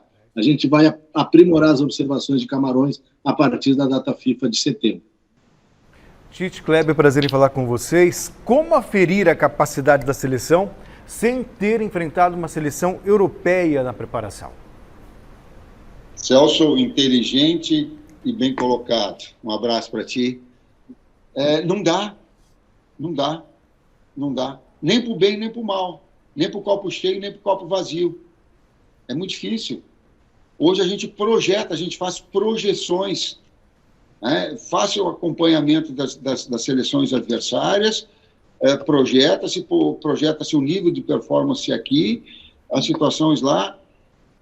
Sei também, eu acho que o Tafarel, numa conversa com o Tafarel, eu tenho colocado assim, ele disse que também é por parte das seleções europeias que gostariam de enfrentar o Brasil, de enfrentar a Argentina, eles também gostariam de um melhor preparo. O que eu posso dizer, Celso, que eu gostaria de um calendário melhor, para que tivesse um pouquinho mais de oportunidades desses enfrentamentos.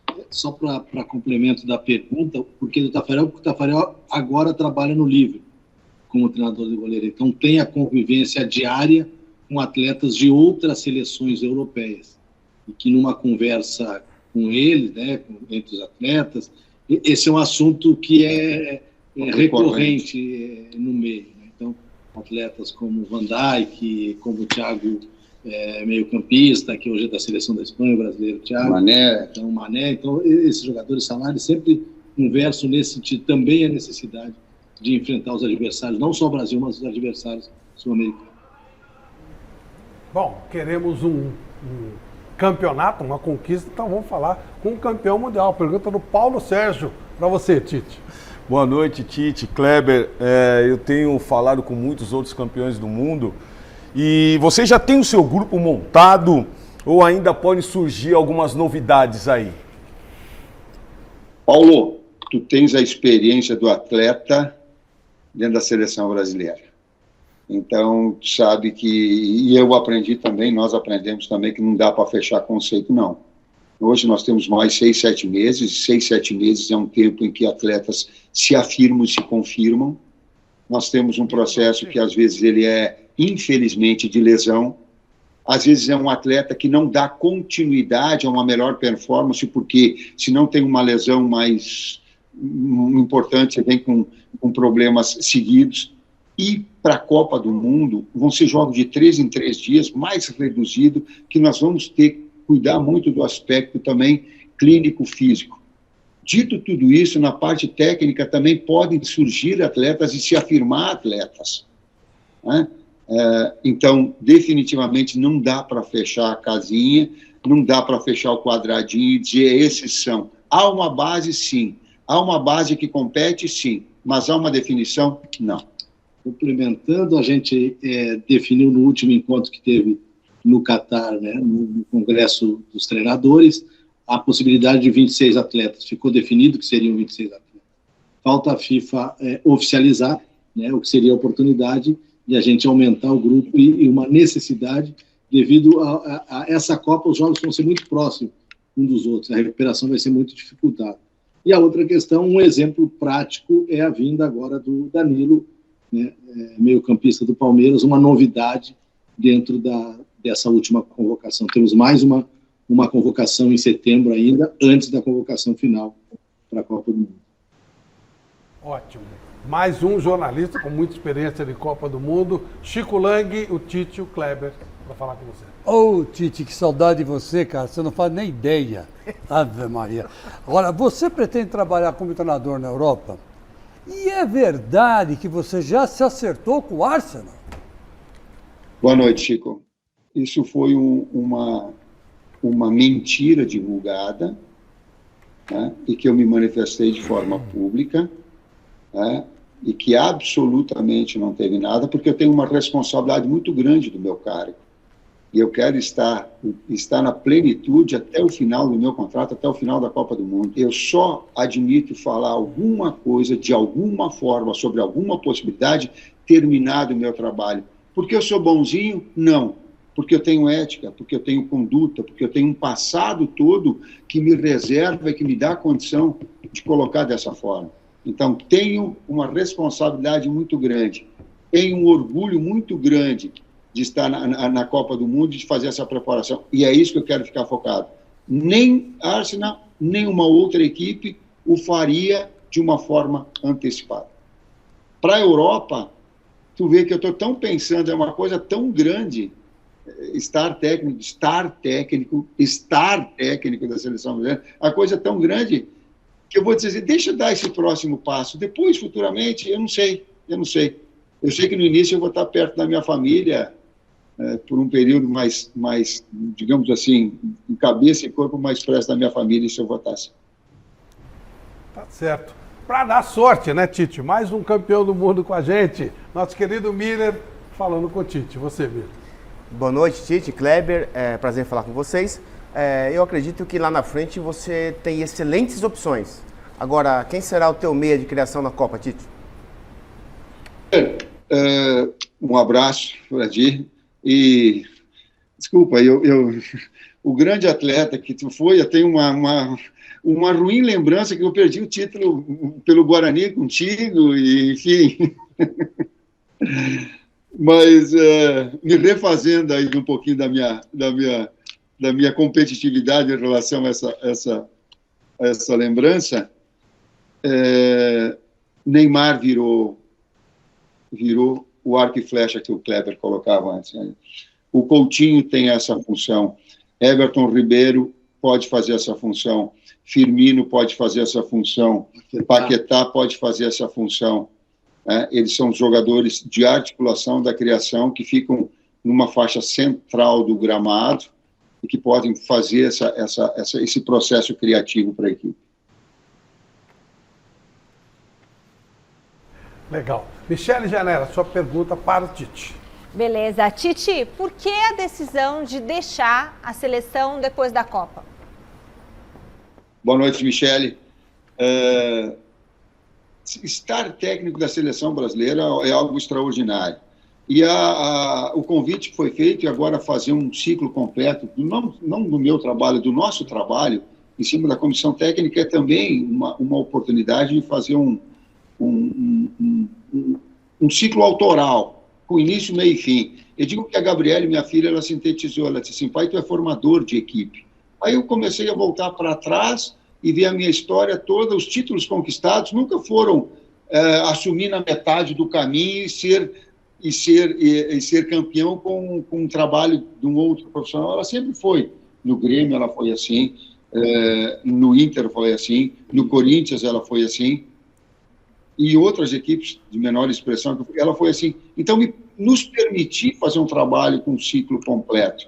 E depois, cara, tem que oxigenar, tem que dar oportunidade para outros profissionais. Eu não posso ter essa pretensão de ficar assim, de lutar, quero fazer de tudo para que eu permaneça. Não. Maturidade também é entender que existem processos e ciclos que terminam e que outros profissionais venham, assim como eu vou para um outro local, seguindo um outro projeto, tendo igual responsabilidade e igual cobrança da mesma forma. Mas, Tite, o Rafael Veiga tem ainda chances de convocação? Michele, primeiro, o Rafael é um grande atleta e uma grande pessoa, e eu tenho conhecimento disso, né? E talvez bem à vontade, porque eu primeiro citando em algumas convocações, eu coloquei dessa forma, né? O que tem é uma concorrência muito grande na função, né? E que às vezes escolhas elas fazem parte do processo, e que ele está e continua assim, dentro das observações, dentro do acompanhamento com a possibilidade de convocação. Escolhas, às vezes tu agrada a alguns, desagrada a outros, ele faz parte, mas respeito, ele permanece. Mais um jornalista de muitas Copas do Mundo, um homem rodado, outra pessoa que respeita muito, eu sei que você respeita também. Pergunta do mestre Alberto Helena Júnior. Tite, um grande abraço, sou seu admirador, mas discordo de algumas coisas que você faz. E uma delas é por que não chamar o Rafael Veiga, que está num grande momento, e sim o Felipe Coutinho, que desde que saiu do Liverpool nunca mais jogou em alta categoria, né? Alberto, um abraço para ti, bom falar contigo, faz tempo que eu não te vejo, com a possibilidade de te dar um abraço quando presencialmente estiver.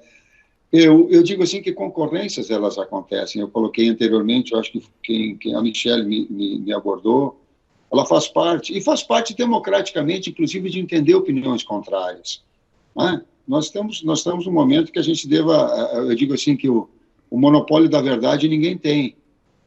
Tem escolhas, por vezes um momento, por vezes essa situação. Quem acompanha o Couto vê o desempenho dele, quem acompanha o Paquetá está vendo o momento dele, quem vê essa remontagem, o setor em que o Neymar está vendo, observa ele, mas ele pode ser, sim, de Everton Ribeiro, ele pode ser, sim, do Rafael, ela pode ter outros jogadores que surjam, o Rodrigo, que já jogou nessa função nas categorias de base. Eu respeito as opiniões diferentes, como na pergunta que já está externando a tua, pode ter certeza. vamos voltar a falar com o Tite.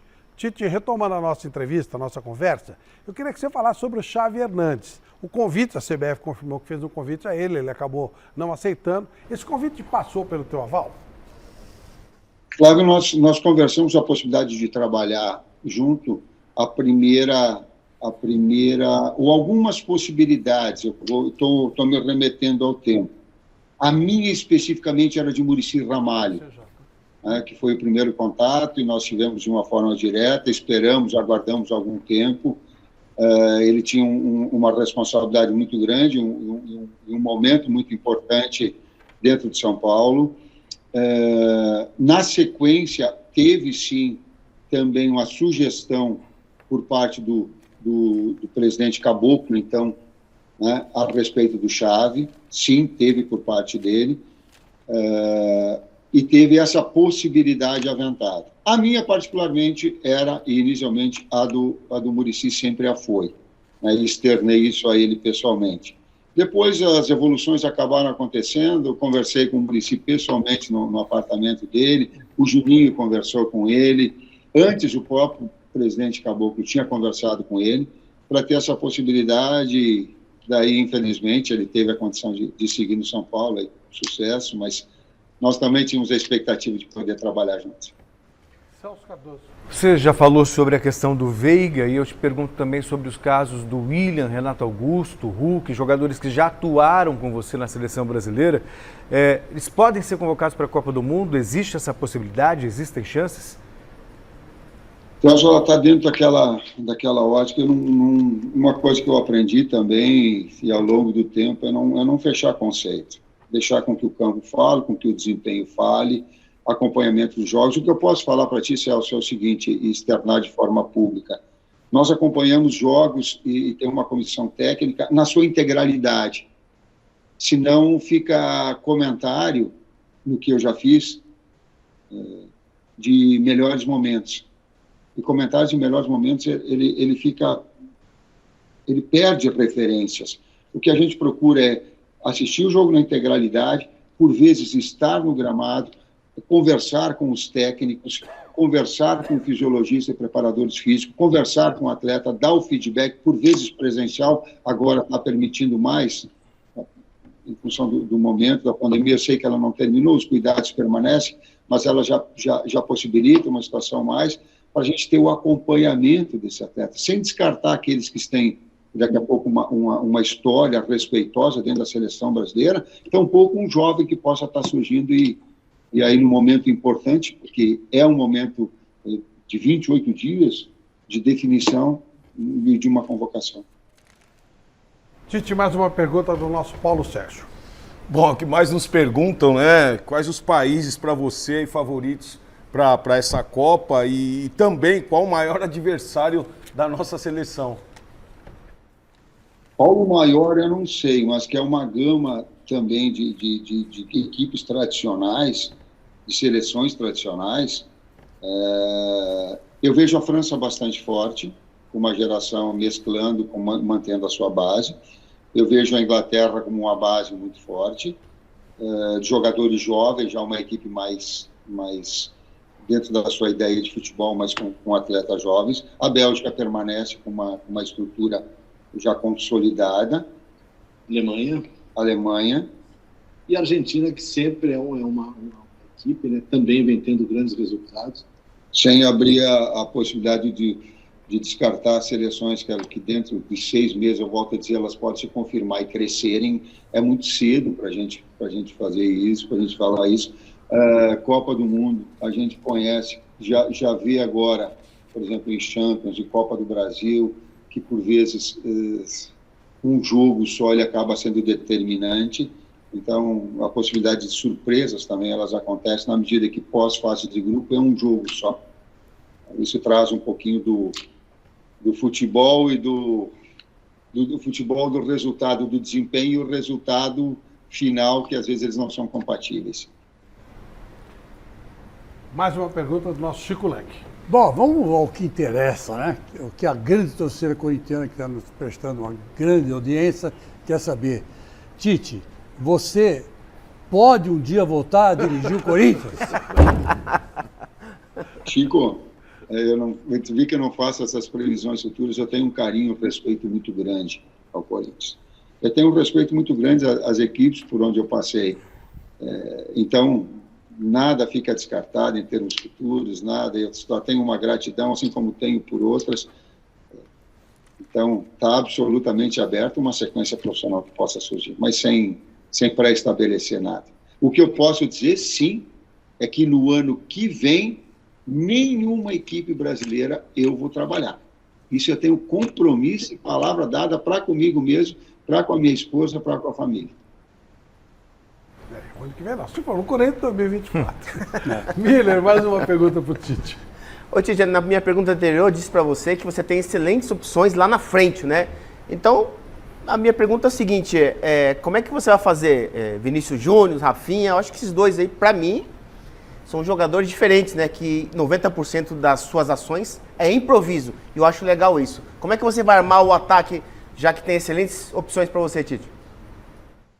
Eu digo assim que o campo fala um pouquinho, mas e que os jogos, nesse momento, como está surgindo e se afirmando jogadores jovens, de qualidade técnica individual, né, se afirmando nos grandes clubes. Então, ele é do Vini Júnior, ele é do Rafinha, ele é do Antony, ele é do Rodrigo, ele é do Martinelli. Tu vê que são jogadores que eles estão te dando uma possibilidade, e está me fugindo mais, tem mais, dessa possibilidade de ter esses jogadores agressivos pelo lado. Sim. E a equipe está se moldando a essa forma, sim. E que no último jogo ele jogou muito ali e que vem dando uma sequência, jogou muito contra a Argentina. Tem uma sequência, né, Cláudio? Contra a Argentina, aqui contra o Chile. Contra o Chile aqui no último jogo no Maracanã. Né? Foi um grande jogo do Vini. E os jogos contra o Uruguai, contra o Paraguai. Estou também fugindo um pouquinho, mas são jogos importantes que o Vini fez com a gente e que deu uma sequência para ele, principalmente dentro dessa característica, repetindo as atuações que ele vem tendo no Real Madrid. Gostaríamos que ele permanecesse para que essa concorrência fique lá no alto e essa chance de titularidade, sim. Mais uma pergunta da Michele Janela. Tite, como que você vai blindar os atletas de tantas notícias nas redes sociais nos tempos de Copa do Mundo? Isso é uma boa pergunta, Michele. E um das redes sociais, ela não pode ser endereçada para mim porque não tenho rede social nenhum, mudo de telefone e às vezes eu tenho um WhatsApp, confesso, deliberadamente, claro. Mas tem um rapaz aqui que tem bastante rede social que pode me ajudar aqui. A gente não pensou nisso. O nosso pensamento hoje está justamente na preparação para a Copa do Mundo, que para nós já começou há muito tempo, os últimos jogos eliminatórios, agora essa sequência de jogos amistosos, com certeza no tempo adequado, após a convocação dos 26 ou 23 atletas no Mundial, a gente vai ter esse cuidado, a gente tem uma equipe preparada de comando para gerir essas questões e termos atletas maduros o suficiente, né, querendo muito essa busca, como a gente está querendo, e saber o que é prioridade para que a gente possa buscar esse objetivo. Então, a gente, na hora certa, a gente vai cuidar. Eu vou ajudar, porque eu gosto um pouquinho dessa questão da rede, então vou estar presente nesse auxílio. Bom, a última pergunta do mestre Alberto Helena Júnior. Ô Tite, você que nasceu como jogador, por sinal, até excelente jogador, sob a praga dos dois volantes, e nunca abriu mão dessa formação, em que condições você pode alterar isso? Alberto, desculpa, com o meu respeito, nós não jogamos com dois volantes. Nós jogamos com um só. Ou ele é Casimiro, ou ele é Fabinho, e ele é posicional. E se tu observares, quando a gente jogou em algumas partidas com o Paquetá ali, se tu observares quando joga e está jogando o Fred nessa função, na fase ofensiva, ele é um jogador mais à frente. Eu vou te dar um porque senão fica o jogo imaginário. Eu não gosto do jogo imaginário. O jogo imaginário, eu fico aqui falando, mas pega o gol que nós fizemos contra o Uruguai, tu vai ver onde vai estar o Fred, numa função mais avançada, fazendo uma cavada, dando uma assistência para Neymar, e o Neymar fazendo gol. Se tu pegar o Bruno Guimarães fazendo gol contra a Bolívia e dando assistência, é um jogador também que se soma. Então, se tu observar a função do atleta e esse mecanismo na fase ofensiva, nós temos jogadores que podem fazer essa função e trabalhando dentro dessa bolsa direita e esquerda, com 2 jogadores abertos, com um centroavante ou com 2. Essas são as variações ofensivas que têm se estabelecido dentro da seleção.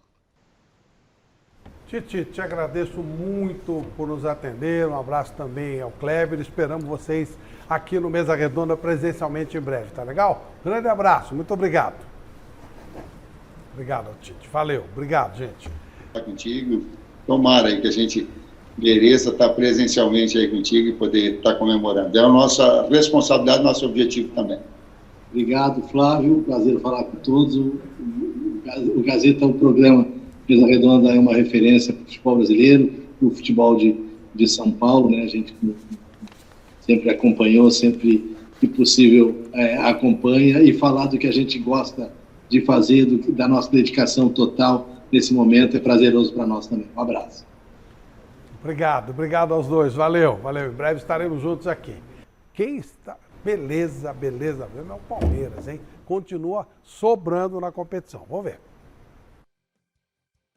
O Palmeiras visitou o Juventude e não perdeu tempo em busca da vitória. Logo aos 8 minutos de jogo, Dudu fez o cruzamento e Zé Rafael mandou a bomba no canto esquerdo do goleiro. Palmeiras 1, Juventude 0.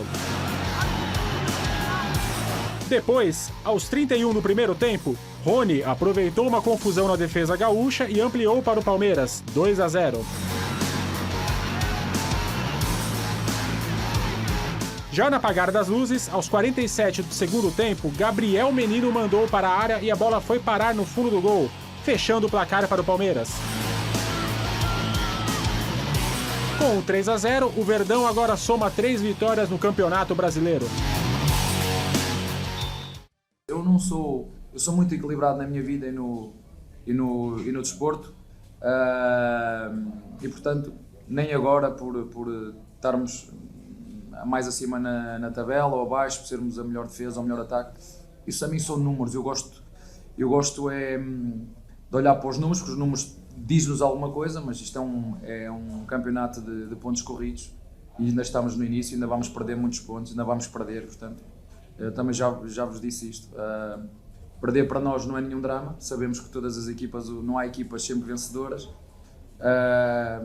e portanto temos é que continuar com este espírito, com esta união, com este compromisso de fazer o esforço máximo para trabalhar para a equipa. É isso que nós vimos os nossos jogadores ser muito solidários, quer com as tarefas defensivas, e podemos falar da defesa, mas também com as tarefas ofensivas, porque nós somos uma equipa que queria muito e que hoje fez 3.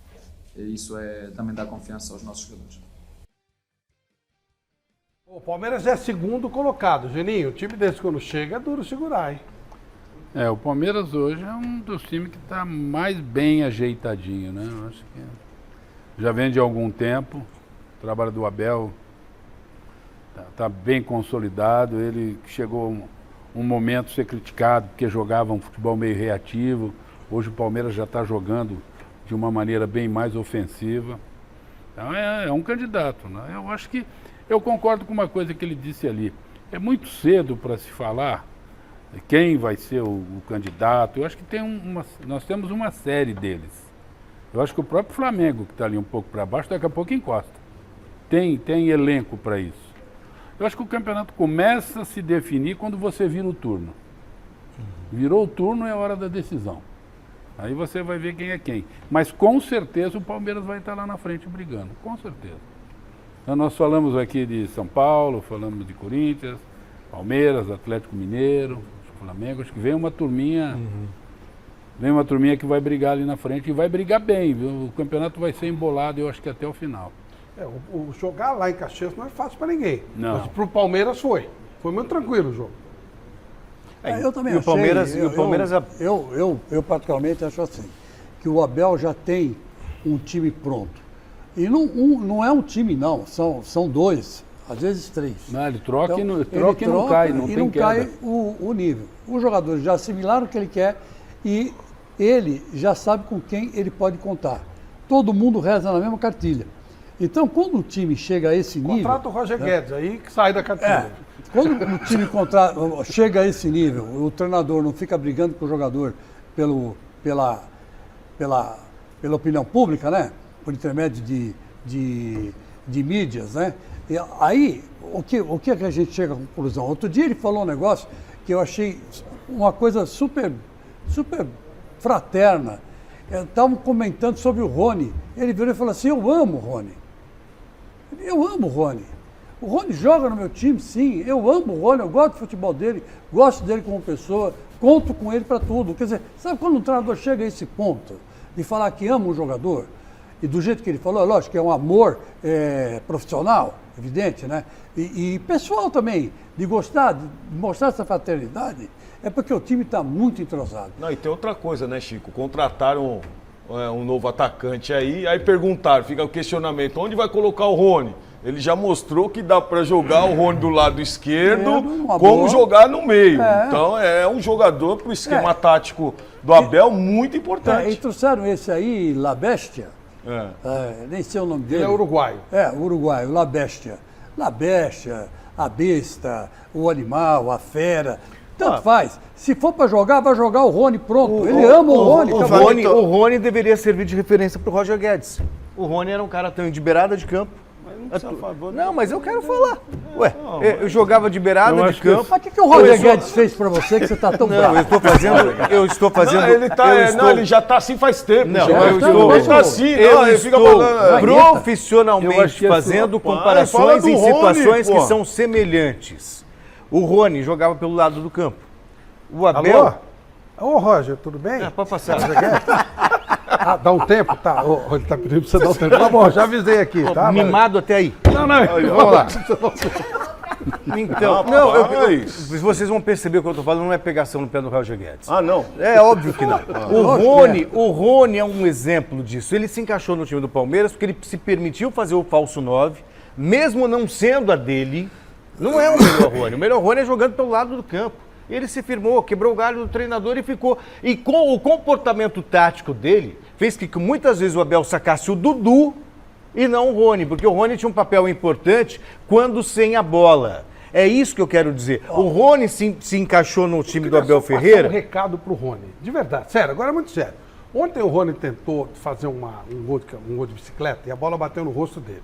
Muita gente tirou sarro, brincou e tal. Realmente ele tem que se aprimorar e tal. Rony, continua que você vai fazer o teu gol. Ele está insistindo, ele está treinando, ele está trabalhando nisso. Ontem ficou uma jogada meio bizarra? Ficou. Vai sair o teu gol. Não, e mas ele falou depois, né? Insiste, cara. Insiste que é isso aí mesmo. Então é isso. Ele se encaixou porque ele faz o que o técnico quer.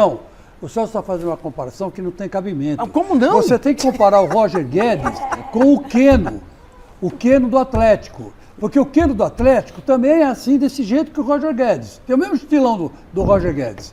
O mesmo estilo. E lá, ele foi decisivo para o Atlético ser campeão. Por quê? Porque ele estava jogando no lado que ele gosta, do jeito que ele gosta. É aquilo que o Miller disse. Você não pode sacrificar, você não pode crucificar um jogador, porque ele quer jogar na posição dele. O Keno é igualzinho. Então, pega o Keno. Falando do Roger Guedes, se o tema é Palmeiras.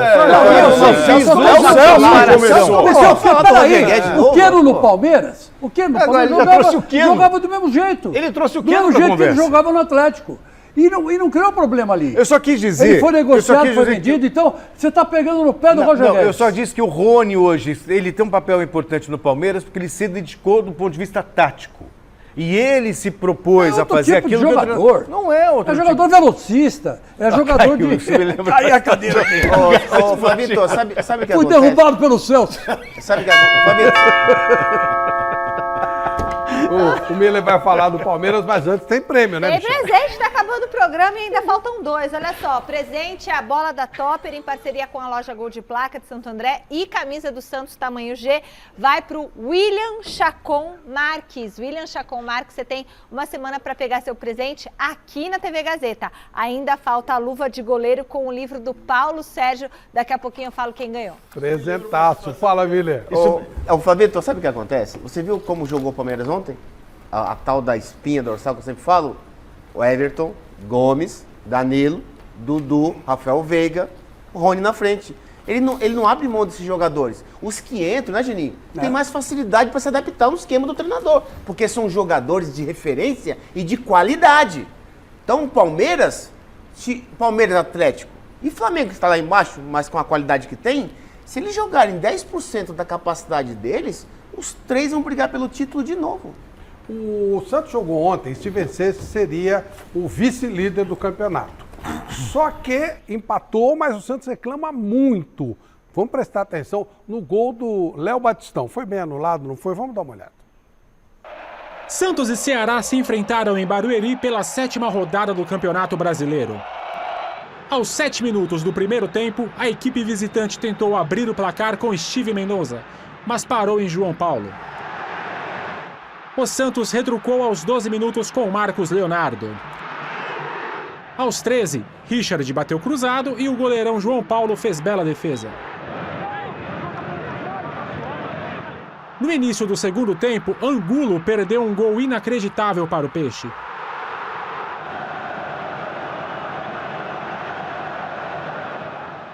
Aos 11 da etapa final, Léo Batistão abriu o placar em Barueri. Mas o VAR anulou o gol por falta de Johan Júlio em Zé Roberto no lance anterior.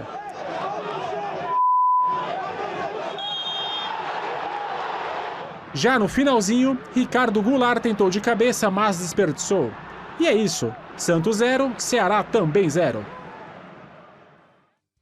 É um protesto do Chico aqui. Eu não vou participar mais com isso. É o seguinte, eu derrubei ele. Um negócio. Chico, é o seguinte, calma. A cadeira, o Celso Cardoso me secou tanto que a cadeira quebrou. Aí eu pedi pro nosso contra-regra, o Lucas, coitadinho do Lucas, buscar uma nova. Caiu a cadeira. Caiu a cadeira também. Gente! Então, já que é assim, toca o barco, porque senão vai cair alguma coisa na minha cabeça aqui. Esse gol olhar do Santos aí. Ó, olhar gordo é fogo. Esse gol do Santos aí foi bem anulado. O Geninho falou, foi muitos gols perdidos pelo Santos. 2 gols. O Santos perdeu 2 gols na risca da pequena área. Sim. E o gol foi bem anulado, Geninho? Eu acho que a regra diz isso aí, que se houve uma falta no início da jogada e o VAR pode interferir, ele chama. Não é a primeira vez que anularam um gol. Mas será que houve essa falta? Porque a alegação é que todo mundo puxa todo mundo. Não, o que fica em dúvida é se houve a falta, olha lá. Eles alegam puxou isso o outro aí, aí, né? O cara puxou o cara pelo... Nós tivemos um outro lance em um outro jogo que também foi anulado. Num carrinho, o cara puxou embaixo, a jogada foi lá para o outro lado e foi anulado. Mas também foi um jogo lá e cá, né, Flávio? Foi um jogo lá e cá. Muita gente em Barueri, bem legal. Ó. O time do Ceará é a equipe forte também. O Santos começou muito bem o jogo, teve chances, foi muito foi bem. Um bom jogo. Destaque para o Léo Batistão. Foi um bom jogo. Né? Foi um grande destaque, foi um jogador que superou minhas expectativas. Está muito bem esse jogador. Desde que ele começou aqui. É a luva de goleiro profissional da Pôquer. Obrigada aí ao pessoal da Gol de Placa de Santo André. E com o livro do Paulo Sérgio, Transformado para Vencer, vai para o Marcos Vinícius da Silva, tá bom? Marcos Vinícius da Silva tem uma semana para pegar seu presente aqui na TV Gazeta. E a nossa enquete, quem ganhou? Só o Corinthians vai brigar até o final do título do Brasileirão. 62% dos votos. Ô, Geninho, você falou quanto a gente... Por que o Geninho não participou? Porque era uma entrevista, né, pré-gravada, pré-agendada, e o Geninho não estava com a gente no momento. Então, né, não foi falta de respeito, nada. O Geninho sabe disso. Mas você teve uma participação direta, você citou ano passando, quando no Campeonato Mundial 2002, o Luiz Felipe, aí mesmo você está sentado, falou, eu liguei lá pro Geninho, esse Kleberson, ele vai fazer essa função que ele queria e tal, não sei o quê. O que você está achando do trabalho atual da seleção brasileira? Eu acho que é bom, né? Agora, foram feitas algumas perguntas aí. Eu, particularmente, acho que o Veiga cabe nessa seleção, pelo momento dele. Com certeza. Inclusive, até em cima de uma declaração do Tite que ele não joga com 2 volantes. O Veiga pode ser o segundo volante dele. Nós vimos um gol do Palmeiras aí que o Veiga já fez uns 4 desse jeito, chegando de trás. E eu levaria o Hulk como uma opção diferente dos jogadores que ele tem. Ele é o melhor jogador do futebol brasileiro hoje, o Hulk. Para enfrentar algumas seleções, nós não temos lá dentro nenhum daquele trombador, daquele que vai brigar com o zagueirão, nós não temos. Mas acho que o trabalho é muito bem feito, é um trabalho sério. O Tite já, pelo que ele falou, eu acho que ele não convoca nem o Hulk, nem o Veiga. Pelas respostas que ele deu aqui, eu levaria. Tá? Mas vamos torcer, né? Vamos torcer. Graças a Deus, o Brasil está levando de novo para essa seleção aquilo que nos deu algum Mundial, que é o 1 contra 1. É o jogador que parte para cima. E era, o Miller sabe disso, que jogou, teve lá fora. É o que apavorava o europeu. O improviso, né? É esse tipo de jogador que hoje o Vini faz, que hoje o Rodrigo faz. Fabinho. O Fabinho faz, que o Cebolinha levaram faz. Porque o europeu, se você for ver, Flávio, ultimamente ele está levando só esse tipo de jogador. Ele parou de levar zagueiro, parou de levar meia. É o que eles não têm lá. Perfeito. Tá? Então eu acho que nós temos isso dentro da seleção e até o próprio Neymar no meio, eu acho que nós temos uma chance um pouquinho melhor do que tivemos na outra. Qual é o nosso atleta hoje no Papo de Campeões, que vai começar já, não? Ó, sequência do mês, hein? Coladinho. Paulo. Hoje é o zagueirão, Lúcio, né? Hoje é o Lúcio? É o Lúcio, zagueirão. Grande amigo. Papo legal. Bacana. Geninho, muito obrigado pela sua presença. Um grande abraço. Um abraço a todos vocês. Até amanhã no Gazeta Esportiva. Tchau, tchau.